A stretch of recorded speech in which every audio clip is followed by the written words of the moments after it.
2024-এর ছাত্র গণ অভ্যুত্থানে একটি শিশু বালক আনাস তার নাম বলেছিল, মা আমি রাজপথে যাচ্ছি, আমার সাথীরা জীবন দিচ্ছে, রক্ত দিচ্ছে, আমি ঘরে বসে থাকতে পারবো না, যদি আমি ফিরে না আসি তাহলে তুমি আমাকে নিয়ে গর্ব করো। এই আমাদের উত্তরাধিকার। আমার সন্তান শহীদ ওয়াসিম আকরাম শাহাদাত বরণের 2 সপ্তাহ আগে আমার নির্বাসিত জীবনে শিলংয়ে সে আমাকে দেখতে গিয়েছিল তার এক সঙ্গী সহ। বলেছিলাম, বাবা এই বয়সে তুমি কেন পাসপোর্ট করে মা বাবার অর্থ ব্যয় করে আমাকে দেখতে আসলে? বললো, আপনাকে দেখার খুব ইচ্ছা ছিল, সেজন্য আমি এসেছি।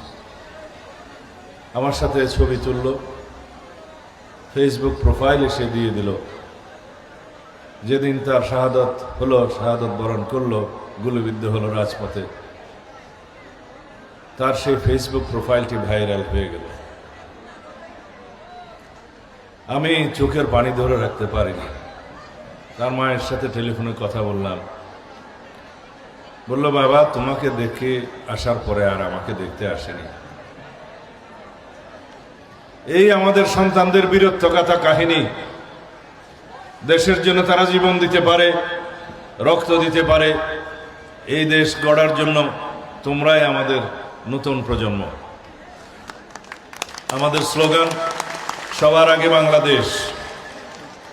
এই আমাদের নেতা, এই আমাদের দেশনেত্রী বেগম খালেদা জিয়া, তাদের হাত ধরে বাংলাদেশের জাতীয় পতাকা আজকে আমাদের নেতা জনাব তারেক রহমানের হাতে। সেই পতাকা আজকে আমি তোমাদের হাতে তুলে দিয়ে গেলাম। তোমরা এই বাংলাদেশের স্বাধীনতা, সার্বভৌমত্ব, গণতন্ত্রকে পাহারা দিবে, রক্ষা করবে। আজীবন সংগ্রাম করেছি এদেশের মানুষের অধিকার আদায়ের জন্য। আমার বাল্য জীবন থেকে আমি এখানকার যারা বাংলাদেশের অন্যান্য এলাকার মতো বৃত্তশালী ছিল কিন্তু চিত্তশালী ছিল না, গরিবের বন্ধু ছিল না, তাদের বিরুদ্ধে আজীবন সংগ্রাম করেছি। করতে করতে আমার সংগ্রামী জীবনের শেষ প্রান্তে দেশের জন্য, গণতন্ত্রের জন্য আন্দোলন করতে করতে, সংগ্রাম করতে করতে ফ্যাসিবাদ বিরোধী আন্দোলন এক পর্যায়ে আমি গুম হয়ে গেলাম। আমাকে গুম করা হলো হত্যা করার উদ্দেশ্যে।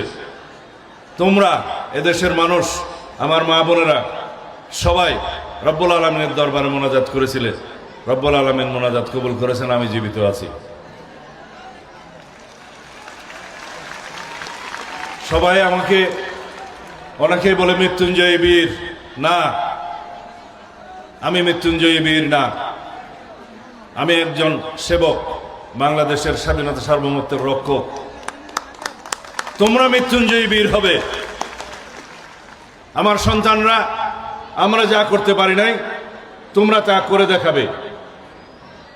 আধুনিক বাংলাদেশ গড়বে, সারা বিশ্বের সাথে প্রতিযোগিতা করে মেধাভিত্তিক, জ্ঞানভিত্তিক, প্রযুক্তি নির্ভর বাংলাদেশ গড়ে তুলবে।